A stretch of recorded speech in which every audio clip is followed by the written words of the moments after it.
What up, y'all? Today we are rocking the Breathe shirt. I need a little bit of relaxation, a little bit of grounding reminder today, a little bit of a reminder to just keep breathing deep. I gotta always remind myself of that because I find myself shallow breathing, and that's one of the things that we'll get into about anxiety, which I'm going to talk about today. Gotta remind myself to just chill out and just breathe every now and then. But anxiety.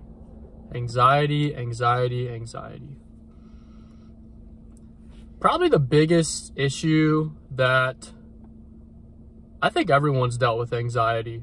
Everyone at some point has felt anxious. It's a natural emotion, and there's a place for it.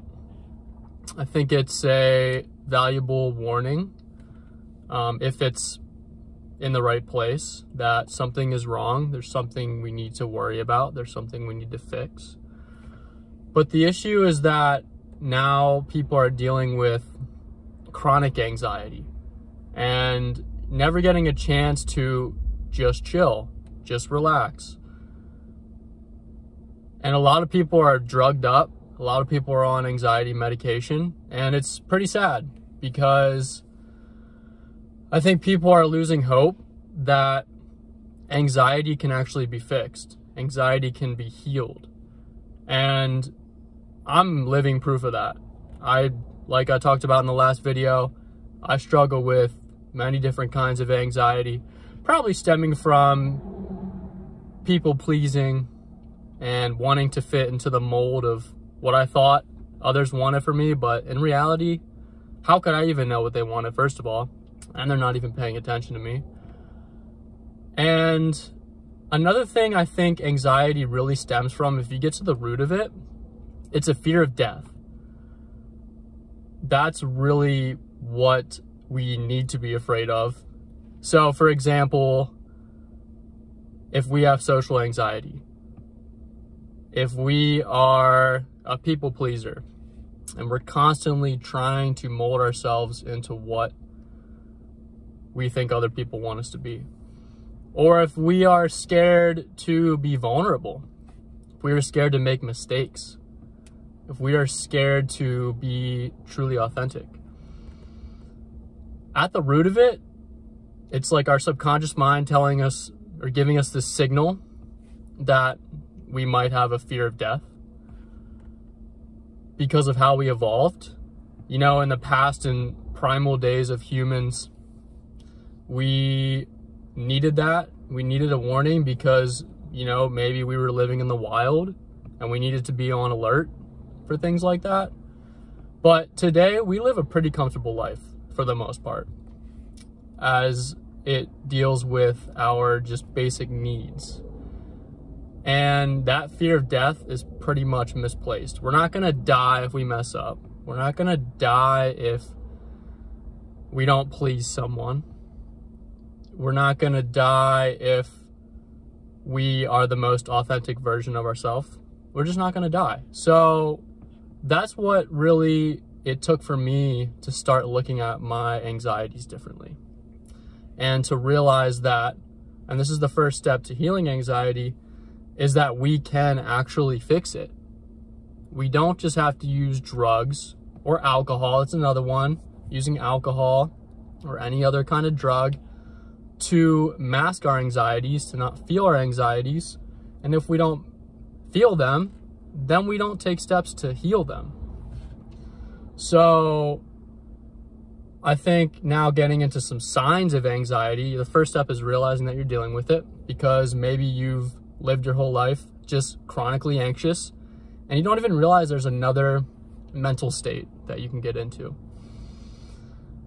If you are constantly, for me, it was my jaw. I realized pretty recently actually that my jaw was always clenched. My calves, my ankles is another place that I store anxiety. For a lot of people, it's the hips, the inner thighs. A lot of people, it could be your upper chest being tight, or maybe your stomach being tight. The first clue to anxiety is found in your body. So notice next time you have some kind of anxiety reaction, notice how your body reacts, because that is huge to start to mitigate anxiety, is noticing it in the moment, consciously relaxing your body and getting you back into that relaxed state. We're consciously training ourselves to get into a state, what I like to call the flow state, which we'll talk about a little bit later, where anxiety can't touch you. Another thing to notice is if you struggle with constant sickness, if you notice that your immune system is pretty weak. I'm a big believer that your mental state affects your physical state. And if you're consciously on high alert, your body, when you have anxiety, your body is overreacting. And if you're chronically in that state, your immune system is going to be weakened. You might struggle with colds all the time, or you're just going to get sick. That is a huge indicator that you're dealing with anxiety. And another thing, of course, if your mind is just always racing, and a lot of us struggle with that, your mind is always racing and you can't get it to quiet down. Newsflash though, newsflash, there is a way to fix that. There is, and for a while I didn't really know how to do it. But for me, it took a while, but it was a culmination of things that I'm going to talk about here. So first one, really for me, you need to overcome, you need to face what's making you anxious. We can do all the visualizing, we can do all the mental health stuff or the meditation, which is a huge part, but we can't solve it without overcoming the fear, overcoming the anxiety. You need to face it. You need to feel that temporary feeling of discomfort, or fear is really the big thing, I think. We need to face it. So if that means, like for me, I had a big fear of public speaking, and this was kind of an avenue to start facing that fear and just getting over it and just doing it. And the more you do it, you know, with the growth mindset, the more you do something, the more you get better at it. And that was really huge for me to realize that I had control. I could stand up to my fears. I could stand up to what was making me anxious. I actually had to come back and add this in because I forgot to say it. But another thing when it comes to attacking your fears and anxieties is when you know you need to do something, do it and take care of it. Don't put it off. Don't procrastinate doing it, because that's when anxiety builds up. And it seems like that thing gets harder and harder to do. And then you start doing it. Oh, this lighting, man. You start doing it and you realize it wasn't that hard and you get it done. So creating the habit of just doing things, attacking things, staying on top of things, I think will really help as well. And, you know, a lot of times I always talk about, you know, our fears don't really exist. They're just kind of made up in our head. The same can be said about anxiety. I think they go hand in hand. So if you're feeling anxious, one way is to start just getting it out. Get it out, write it out, or talk it out. Because the more we let that anxiety build up and the more it's stuck in our head, there's no outlet for it, and it's just going to get worse and worse and worse. So if we talk it out, if we write it out, I like doing voice memos. I like just when I'm driving in the car, I'll just talk things out. And when we start to do that, we might even realize that there's no substance to our anxieties at all, or like what we're even anxious about. We just had to get it out of our head and into reality and realize that it didn't really exist. And going hand in hand with that, I highly recommend the morning workout. The morning workout will help you cope and decrease your anxieties like crazy. It's the same thing. You have all this energy built up from anxiety. And anxiety is energy. It's just not very powerful or positive energy. So you have it all built up. It's stuck in your head and you can't get your mind off of it. You literally work it out by exercise. I love the morning workout. You know, if you ever did a morning workout, afterwards you feel this kind of unexplainable sense of relaxation and it sets you up perfectly for the rest of the day. You're ready, you're just calm, you're focused, your mind feels good, and you're not really stressing too much. You're ready to take on that day. So exercise in general, but I love the morning workout. I love just a walk. A walk can clear your mind like crazy. Getting it out of your head and out of your body and into reality. And therefore, it's leaving you. So along with that, I am a big proponent. Don't always practice this, getting better at it. I have waves of doing it and not doing it. Is turning the phone on airplane mode 30 minutes before bed and 30 minutes upon waking. If we are just bombarding ourselves with random information, especially when we wake up, it trains our mind right away to be overstimulated. We are comparing to other people. We're taking in all this senseless information that doesn't apply to us at all. And when we're sleeping, we're in a different brainwave state. If you measured our brain waves when we're sleeping, which is our brain activity basically, if you measured that while we're sleeping, it would be a little slower. When we're waking, it's going like a little faster. And if we're stressed or anxious,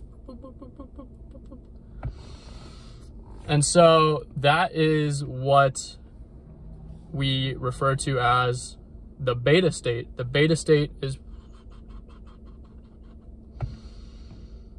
when we wake up, we're kind of in between the theta state and the alpha state, which is a more calm and relaxed state. And this is more like the flow state.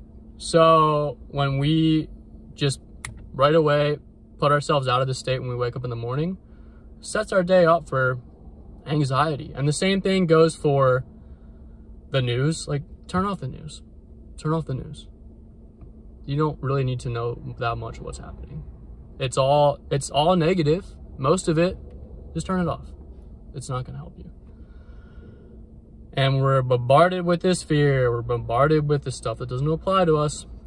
We lose focus from what's going on inside and we get distracted. Finally, I'm going to talk about meditation again, because meditation, I'm going to give you a quick little exercise. And I hate this stigma of meditation, just the spiritual, like woo-woo kind of stuff. It's not. It's definitely not. And I'm going to give you a quick little exercise here that will allow you to get into that meditative state right away. All right, so find a comfortable place. You can either be sitting or you can be laying down. Find a good spot and close your eyes and begin to breathe in.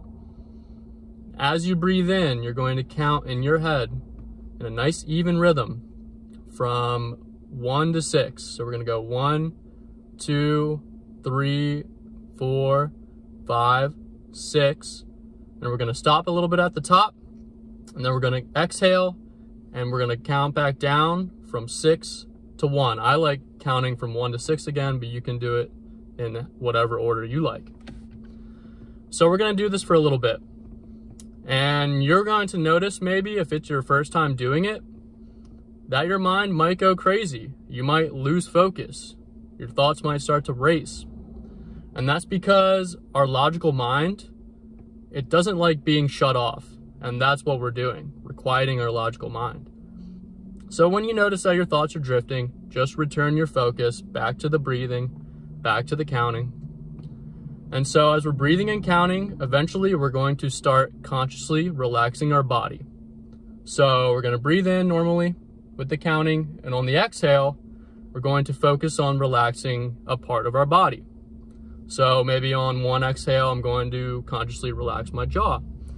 Oh, another one I forgot to mention is the shoulders. The shoulders and the neck and the traps, this area is a big area for me. I harbor a lot of anxiety there. So I'll relax my shoulders on one. Maybe the next one, I'll relax my thighs, I'll relax my chest, I'll relax my ankles. But we're going to keep relaxing until you fully enter this relaxed and present state. And in this present state, which is really what we're trying to get to, this is where the past and the future doesn't exist. You're completely present in the present moment, and this is that alpha brainwave state. Beta, stressed, anxious.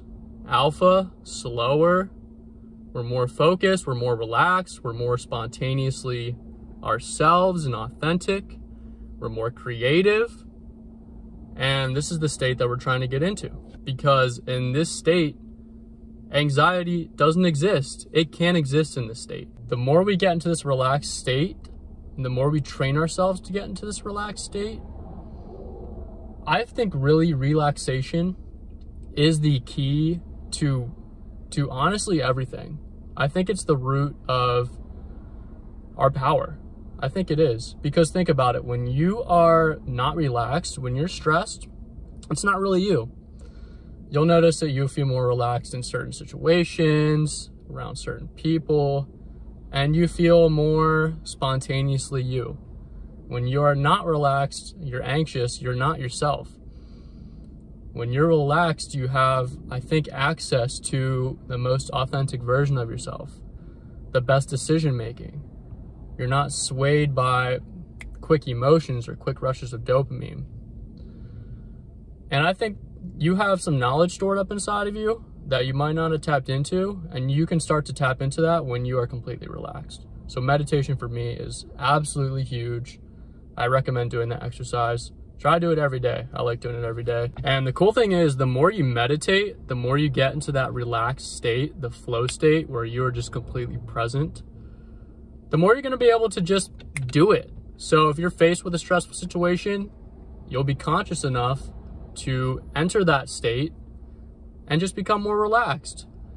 And what's really cool is that if you're good at getting into this state, and you can get into this state for a little bit of time, it's actually just as healing as a sleep can be, as a nap can be. It rejuvenates your brain if you're dealing with brain fog, or your brain is just burnt out from a long day. Get into that state of deep relaxation, and it completely heals your brain back up. It's pretty insane. One of the other things for anxiety is letting go of control of outcomes to things. So what we can control is we can control our actions. We can control what we do. We can't always control the outcome to things. We can't always control people's reactions to things. People are going to think what they want to think. All we can do is have good faith that our actions are pure, our actions are with good intent, and our actions are going to lead us in the right direction eventually. And they will, if you really do have good intentions and you really are putting in the work towards being who you want to become. But we can't control when we'll be rewarded, when our goals will come to fruition. We can't really control, we kind of can, we can have a direction, but we can't really control how they're going to come to fruition either. So putting your head down, putting in the work, when you're faced with a decision, make the higher decision instead of the lower decision, the higher path and the lower path. Oh, this lighting. And you will be rewarded. And I think that goes hand in hand with vulnerability too. Like, you can't control sometimes what you do. You can, you're gonna mess up. So being vulnerable, being willing to admit your mistakes is going to allow you to operate just more relaxed, because you're not worried about failing. You're not worried about what other people think. And so I hope this was a good intro to, kind of long, but a good intro. And I'm gonna actually probably start speaking a little longer. I used to really plan things out, and I do still plan things out, but I really just want to speak my mind and leave room for whatever comes up. And I hope people can resonate with that, and I hope it helps people. So that's my little talk on anxiety. Peace.